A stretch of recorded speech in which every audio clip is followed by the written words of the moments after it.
우리가 그리스도인들로 또 진리를 깨닫고 아는 사람들로 우리는 이 만물 속에 존재하고 또 하나님께서 이 베푸신 세상 속에서 우리가 많은 것들을 또 보고 깨달을 수가 있게 됩니다.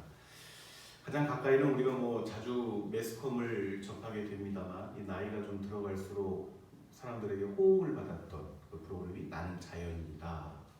이제 그 내용이죠. 이 자연이다 보면은 여러 가지 세상에 힘든 편적으로는 이제 힘든 일들을 다 경험한 분들이 많더라고요. 그냥 순탄하게 살았는데 어느 날 갑자기 나는 산속에 들어가 살아야 되겠다는 것이 아니라 세상에서 지치고 상처받고 배신당하고 이런 상황 속에서 나는 사람이 싫다 이래가지고 산으로 또 섬으로 이렇게 들어가는 경우에 어떤 내용들을 많이 듣게 됩니다. 이 중요한 것은 이제 그 사람들이 살아가는 어떤 방식들이에요. 거기서 이제 이것저것을 얻고 하는 것들을 보게 되는데 거기서 이제 중요한 게 이제 겨울이 되면 이 몸을 따뜻하게 해주고 또 방을 어느 정도 이렇게 데펴줄 수 있는 연료가 있어야 하는데 이제 보편적으로 그것을 나뭇가지들 이렇게 가지고 그것을 견뎠다 하는 것을 이제 보게 되는데 한 가지 특이한 것은 그분들이 산에서 가지고 온 그 나무들이에요. 땔감으로 가지고 온 나무들.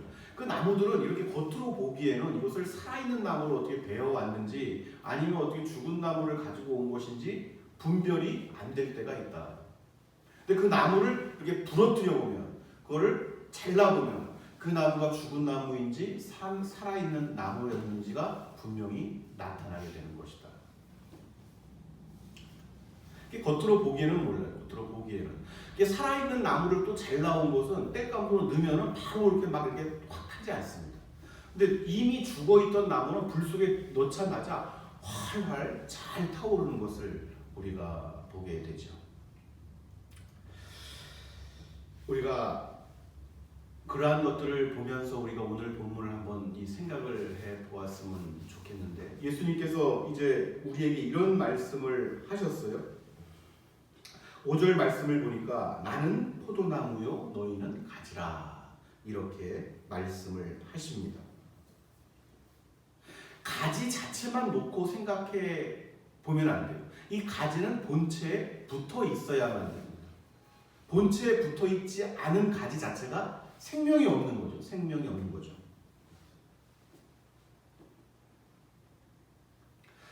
나뭇가지 자체만 이렇게 보고 이렇게 살아간다는 것은 그 인생 전체적으로 보았을 때는 여러분 이 어떤 원리적인 측면에서 유익이 없습니다. 그 가지에서 나타나는 일 자체만 놓고 보면은 꽃도 피고 열매도 맺고 이렇게 할 터인데 그것 자체만 놓고는 큰 의미가 없단 말이죠. 이 가지 자체는 본체와 떨어져서는 생각할 수조차 없다 하는 것이죠. 나무를 이렇게 툭 잘라놨는데 나무 하나 이렇게 딱 던져놨더니 그 나무가 갑자기 꽃도 피고 열매도 맺고 이러한 경우를 자연에서 우리는 단 한 번도 발견할 수가 없어요. 그러한 것들은 상식이라고 생각을 하는데 나무가 꺾여서 다른 데서 이렇게 열매 이런 일은 일어날 수 없다고 분명히 우리가 생각을 하는데 영적으로 하나님께서 일반 계시를 베풀어 놓으신 그 세계를 이해하는 것만큼 실질적으로 우리가 믿음 안에서 영역 안에서 영적으로 일어나는 일들 가운데서도 그러한 믿음의 고백과 그런 믿음의 확신을 분명히 가지고 있는가 하는 거예요.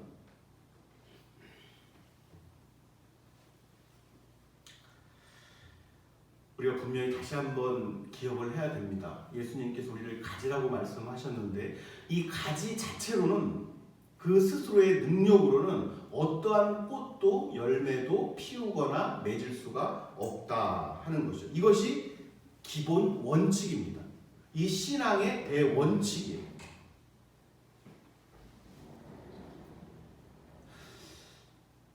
그래서 이 세례 요한도 이제 그러한 말씀을 했죠. 도끼가 이제 나무 뿌리 옆에 놓여 있는데 열매 맺지 못하는 나무마다 다 찍혀져서 불에 던지어질 것이다. 열매를 맺지 못하는 나무 자체가 의미가 없는 거예요. 열매를 맺기 위하여 심은 나무는 열매 자체를 맺지 못하면 의미가 없습니다. 죽은 나무와 무엇이 다를 바가 있겠는가? 그래서 그것은 결국 불에 던져져서 땔감으로밖에 사용할 수가 없다 하는 것이죠.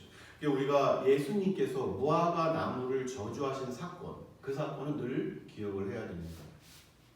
주님께서 필요로 하시고 주님께서 원하실 때에 열매 맺지 못하는 나무, 그 나무는 예수님과 관계가 없는 나무가 되는 것이죠. 예수님께서 오늘 이 일, 바로 이러한 영적인 어떤 안에서 이루어지는 이 세계 안에서의 일들을 오늘 우리에게 말씀하시고 계시는 거예요. 그게 4절 말씀입니다. 그 4절 말씀. 우리가 분명히 마음 가운데 가져야 되는 것이 4절. 내 안에 거하라. 시작. 내 안에 거하라. 나도 너희 안에 거하라. 거지가 남포나무에 붙어 있지 아니하면 스스로 열매를 맺을 수 없음 같이 너희도 내 안에 있지 아니하면 그러하니라. 아멘. 아멘. 포도나무라는 것을 여러분, 예수님께서 이제 포도나무를 비유를 하셨죠. 이 포도나무가 가지가 여러분 막 이렇게 나무가 이 우람하게 쭉 무슨 떡갈나무처럼 쭉 뻗은 나무에서 그냥 포도나무가 쫙 펼쳐진 이런 게 아니란 말이에요. 포도나무 자체는 이렇게 좀 비틀어지고 좀 힘이 없고 연약해 보인단 말이에요. 예수님께서 실제적으로 여러분 그러한 모습으로 이 땅에 오셨어요. 아름다운 육신을 가지고 이 땅에 오신 것이 아닙니다. 연약하고 또 젊은 나이임에도 불구하고 나이가 많아 보이는 어떤 그러한 모습으로 이 땅에 연약하게 오셨다는 말이죠. 그분 당신 스스로를 나는 포도나무고 너희들은 그 열매라 이렇게 말씀하시는데, 예수님의 이 본체 나무에 주렁주렁 교회들이 매달려 있습니다. 어떤 이 보기에는 여러분 그럴 수가 있어요. 열매 자체가 어떤 포도나무, 여러분 같은 포도나무도 어떤 포도나무 정말 탐스럽게 알이 한 100개가 넘게 이렇게 달린 것처럼 이렇게 그냥 크게 맺어질 수도 있고, 어떤 열매는 처음에 시작은 이랬는데 나중에 어떤 알맹이들이 좀 작고 하고 볼품은 없지만 그래도 조그맣게 이렇게 열매가 맺어질 수도 있죠.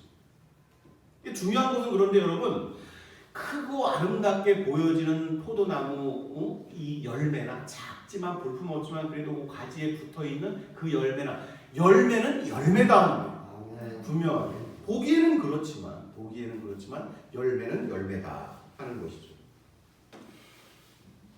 공통된 한 가지는 무엇이냐면은 사람이 보기에 커 보인다, 작아 보인다, 이제 이러한 것들은 우리가 점점 그 마음에서 좀 멀어져야 하는 부분이라고 늘 말씀을 드리는데, 중요한 것은 그럼에도 공통된 한 가지, 그것은 무엇이냐면은 그 열매가 그 가지에 반드시 붙어 있다. 나무에 붙어 있을 때에만 그 열매가 매달릴 수가 있어요.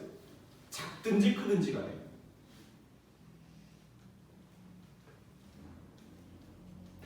사람들이 그러한 것들을 열매가 맺히고 난 다음에도 오해하는 게 있어요. 나는 이러이러한 열매를 맺었노라. 나는 이런 열매를 맺었노라. 아, 형제요, 자매요, 자네가 왜 이렇게 열매가 적은가? 열매가 왜 이렇게 초라한가? 이렇게 얘기할 수 있는 것이 아니다 하는 것을 우리가 분명히 또 생각을 해야 되는 것은, 가지 자체가 그러한 열매를 어떠한 공로가 있는 게 아니에요. 가지 자체가 무슨 어떤 수액이 자기 스스로 만들어내서 그러한 것이 아니란 말이에요. 모든 것들이 그 열매를 맺기까지는 이 나무를 통하여 모든 영양분들이 공급되었을 것이고, 그 나무를 통하여 모든 공내는 그 나무 자체에 있는 것입니다. 이 가지가 열매를 자랑하는 것은 의미가 없단 말이죠. 정말로 볼품 없는 노릇입니다. 그러한 일들이야말로. 여전히 이 교회 모임과 공공 이 장소나 모임이나 이런 데를 이제 가게 되죠. 참여도 하게 되고 또 어떤 회의도 또 참석을 하게 되고 하는데, 가끔가다 이제 그러한 모습들을 볼 때 이 눈살을 찌푸리게 되는 일들이 있습니다. 여전히 뭐 주의 종들이 모이는 자리에서도 그러한 일들이 또 나타날 수도 있고, 근데 보기에는 아름답지 못한 모습입니다. 가지 자체는 아무런 공로가 없는 거예요. 오직 나무에 그 공로가 있는 것입니다. 여러분, 오늘 그래서 이 열매를 너희가 맺어야 할 터인데, 열매, 달란트의 비유도 그렇고 다 마찬가지입니다. 여러분, 열매를 맺어야 될 터인데, 예수님께서 말씀하시는 것은 무엇이냐면 오늘 우리에게 너희는 내 안에 거하라 이렇게 말씀하십니다. 반드시 너희는 열매를 맺게 될 것인데, 그렇게 하려면 어떻게, 너희는 내 안에 거하라. 예수님 안에 거하라. 이렇게 말씀하시는 거예요. 예수님 안에 거한다는 게 도대체 뭘까 하는 것이죠. 예수님 안에. 열매를 맺는 것은 누구나 기도의 제목이 되고 삶의 소망이 되고 이 땅의 여정 가운데 바라보는 일들이겠는데, 그런데 그러한 일들을 결과물로 만들어내기 위해서 예수님께서 내 안에 거하라 말씀하신 이 의미는 무슨 뜻일까 하는 것이죠.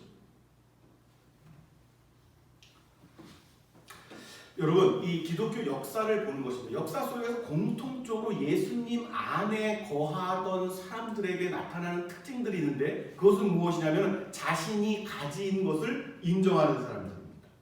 예수님께서 나무이신 것을 늘 잊지 않고 인정하는 사람들입니다. 할렐루야. 이제 이 사람들이 예수님 안에 거하는 사람들에게 나타나는 기본적인 어떤 공통적인 특징들인 것이죠. 여러분, 이러한 일들이 이제 구약의 성도들도 마찬가지. 시편 여러분 37편 23편 23절 24절 말씀을 제가 한번 봉독하겠습니다. 들어보십시오. 여호와께서 사람의 걸음을 정하시고 그의 길을 기뻐하시나니 그는 넘어지나 아주 엎드러지지 아니하면 여호와께서 그의 손으로 붙드시니로다. 아멘. 아멘.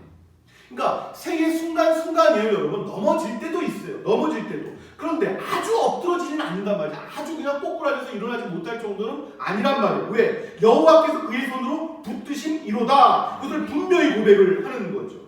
그러니까 생의 순간순간 나는 가지요.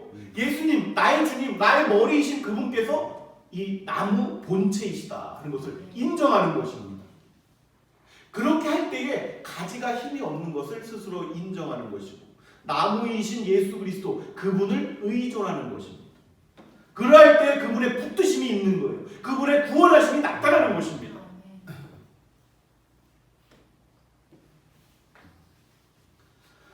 이분들 이렇게 보면은 자신의 삶에 어떤 중요한 지표가 있을 때, 또 그렇지 않다손 치더라도 순간순간 자신이 어떻게 접하게 되는 어떤 환경의 변화라든가 이러한 일들이 나타날 때 가장 먼저 하는 일들이 무엇이냐면 바로 나무이신 예수님께 그것을 여쭈어보는 것입니다. 주님, 예수님, 이제 이러이러한 상황이 됐습니다. 지금 이러이러한 일들이 나타났습니다. 제가 어떻게 할까요? 제가 이렇게 지금 하기를 원하는데 그냥 이렇게 할까요? 이렇게 예수님께 여쭈어보는 것입니다. 이것이 이제 지속되다 보면 이것이 하나의 이제 물음처럼 되는 거죠. 거룩한 어떤 이 습관이 되어가는 것입니다. 모든 일들에 대해서 하나씩 이렇게 큰 일들부터 묻기 시작하던 이 사람들이 작은 것 하나하나도 예수님께 물어보게 되는 거예요. 저는 가지요, 예수님께서 나무이시니 예수님, 이러한 상황에 어떻게 해야 되겠습니까? 이렇게 여쭈어보는 것입니다.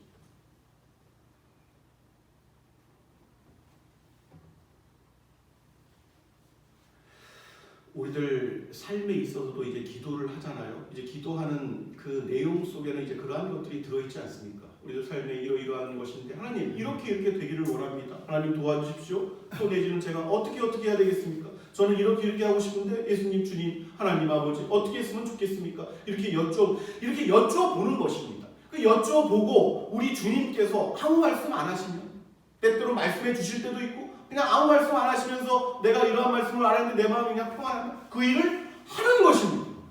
그 일을 하는 거예요.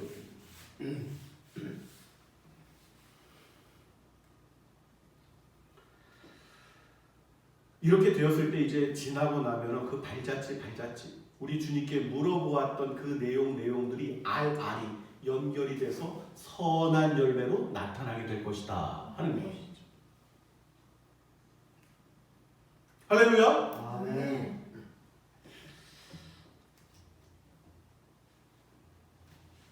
늘 우리 주님께서 하셨던 말씀, 또 이 땅에 우리 주님께서 초림하셔서 그 제자들과 나누셨던 말씀, 또 이후의 사도들을 통해서 그 내용들이 보다 세분화되어지고 권면되어지고 그러한 내용들, 이 말씀들, 그러니까 예수님의 말씀을 우리가 붙들고 사는 것입니다. 그것이 이제 가지된 자들로서 그 나무에 붙어있는 이 역할들을 이제 감당하게 되는 것인데, 이 말씀을 우리가 붙들고 산다는 것은 우리들 영혼 가운데, 우리들 이 심령 가운데 그 말씀을 딱 가두어 두는 거예요. 이 말씀 자체를, 말씀을 가두어 두는 것입니다. 그 말씀이 떨어지지 않도록 그 말씀을 붙들고 사는 거예요. 그래서 그것이 어떤 판단과 어떤 기준의 근거가 되는 것이죠.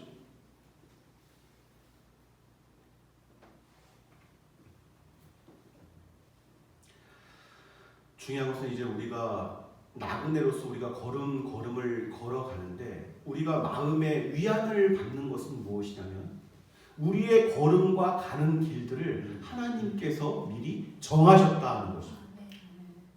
이것이 여러분 변하지 않는 진리고 우리를 위로하는 말씀입니다. 하나님께서 그것을 분명히 우리에게 말씀을 하셨어요, 여러분. 하나님께서 이 피조 세계를 창조하시기 전에 나의 길과 걸음을 미리 정하셨습니다. 근데 이 걸음을 이제 걷기로 작정한 사람들은 걸음마다 우리 주님께 물어가면서 그 길들을 걷게 될 것인데 결국 지나고 났을 때 그 길들은 하나님께서 예비해 놓으신 바로 그 길이었노라 하는 것이죠.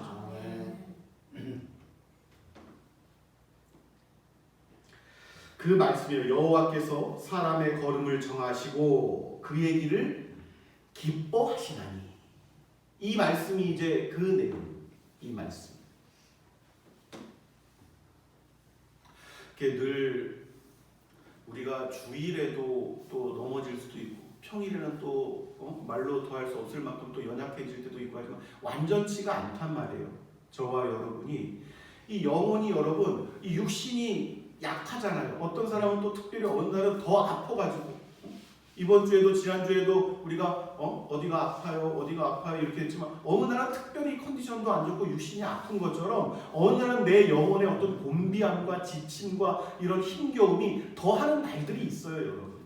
그러할 때에 그러한 우리만 있는 것이 아니라 세상은 악한 영향력과 이 공중권세 잡은 자들의 어떤 이런 영향력들이 있기 때문에 더 힘들고 더 지칠 때가 있단 말이죠. 마치 그러할 때는 여러분 모든 것들이 항복되는 것처럼 내 영혼과 내 육신이 항복하는 것처럼 마치 곤비해가지고 넘어질 때도 있단 말이죠. 그런데 완전히 쓰러지지 않는단 말이에요. 완전히 여러분 하나님께서 우리에게 말씀하신 것은 너희가 그러할 때일지라도 너희는 무너지지 아니하리라. 너희들은 이런 말씀이 아니라 넘어질 수 있다. 그 말씀이죠. 그 말씀. 그런데 이 가지가 나무에 붙어 있다라는 것은 여러분 거기에서 그냥 꼬꾸러지지 않는다는 이 말씀에 힘이 있는 것인데 여러분 시편 37편 24편 그 절이 그 말씀입니다. 그는 분명하게 말하는 그는 넘어지나 아주 엎드러지지 아니함은 여호와께서 그의 손으로 붙드시미로다. 아멘. 넘어질 수 있어요, 없어요? 있어요. 충분히 있어요. 그는 넘어지나 하는 거예요. 근데 아주 엎드러지지 않는단 말이에요. 아주 엎드러지지 않는단 말이에요. 사랑하는 여러분, 믿음의 길을 걸어가야 됩니다. 믿음의 길. 믿음의 길을 걸어가는 것 자체 그것이 이제 우리가 가지가 나무에 붙어 있는 그러한 이유가 되는 거예요. 소망이 있어야 돼요. 내가 가지인데 내가 이 땅에서 예수 그리스도 그분께 붙어 있는 이 가지인데 어차피 내가 꽃을 피워야 된다면 꽃을 피우고 싶다는 소망을 가져야 됩니다. 어차피 열매를 맺어야 된다면 하나님 이왕이면 예쁜 열매 맺게 해주세요. 이렇게 소망이 있어야만 합니다. 꽃이 피든지 열매가 맺히든지 나는 관계가 없다. 이러면 안 된단 말이에요. 나무에 붙어 있는 이유가 없단 말이죠.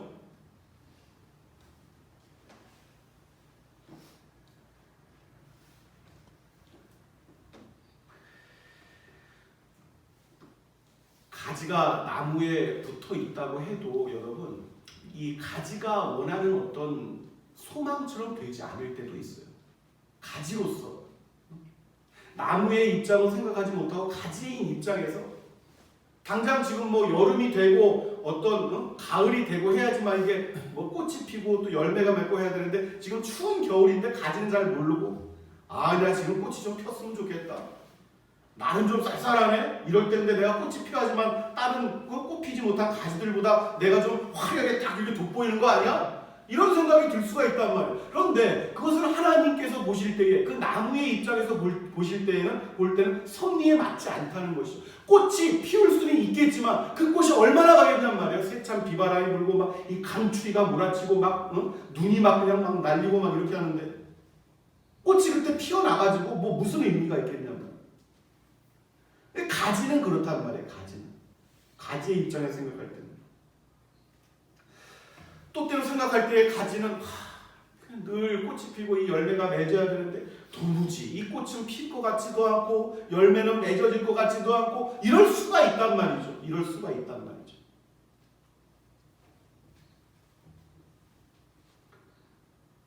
아무런 일이 일어날 것 같지 않아.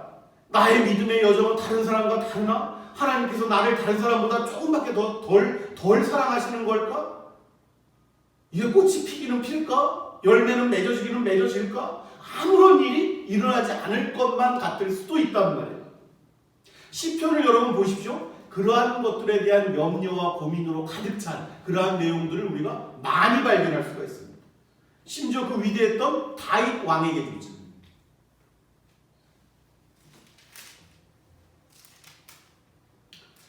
그런데 여러분, 그러할 때마다 우리 믿음의 선진들이 한 이 행동과 모습은 무엇이냐면 그러할 때조차 믿음의 발걸음을 한 걸음 더 내딛는 것입니다. 한 걸음 앞으로 더 내딛는 것입니다. 여러분, 이 여호수아 3장 17절 말씀을 보면 이제 이스라엘 백성이 가나안으로 이제 들어가기에 바로 이제 목전에 둔 그러한 상황이었습니다. 이제 본격적인 어떤 열매와 땅의 분배와 이런 어떤 실질적인 소득이 앞에 펼쳐져 있는 거예요. 그런데 그것을 가로막고 있는 것이 있었어요. 그것이 바로 요단강입니다. 요단강. 깊이가 얼마나 깊을지 정말 눈으로 보기에는 확인조차 할 수 없는 그 강을 건너야지만 그들이 소망했던 그 약속의 땅을 12지파가 분할해서 얻을 수가 있었던 거예요. 근데 당장은 어떻게 해야 돼요? 요단강을 건너야만 하는 거예요.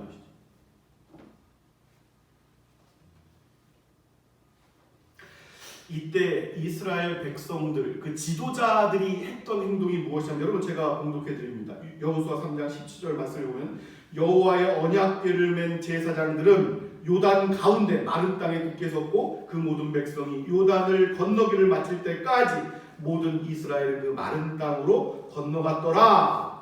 아멘. 하나님께서 요단강을 그냥 건너가라는 어떤 이 말씀을 주셨을 때 이 하나님의 백성들이 요단강을 건널 만한 어떤 징조가 안 보였어요. 너희가 요단강을 건너라 했을 때 갑자기 물길이 쫙 그 말씀을 주시자마자 하나님께서 쫙 길을 열어가지고 홍해가 갈라지듯이 그냥 이렇게 지나가는 징조가 안 나타났단 말이에요.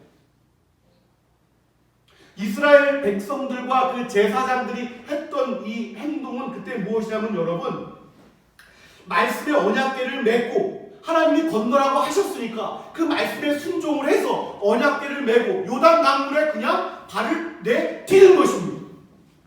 그럴 때 이런 일들이 나타난 거예요. 요단 강물이 갈라졌습니다. 아멘.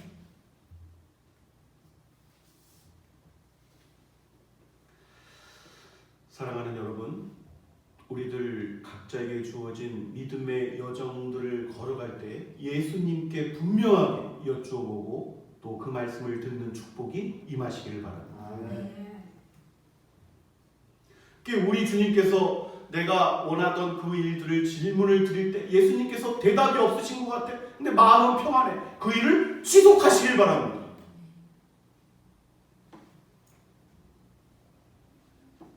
나무가 가지가 이 나무에 분명하게 붙어 있다면 그 여정길에서 일어나는 그 어떠한 것도 두려워하지 않으시는 은혜가 있으시길 바랍니다. 분명하게 말씀을 하시는 거예요. 때때로 우리는 넘어지나 아주 엎드러지지 아니함은 여호와께서 그의 손으로 붙드심이로다. 아멘. 늘 가지로서 포도나무를 생각하고 또 포도나무의 입장에서 그 붙어있는 가지의 이 모습을 생각하는 것입니다. 그렇게 할 때에 우리의 삶의 여정이 좀 더 풍요로워질 수가 있습니다. 우리의 삶의 가지에 아름다운 포도 열매를 맺게 하시기를 예수 그리스도의 이름으로 축원합니다.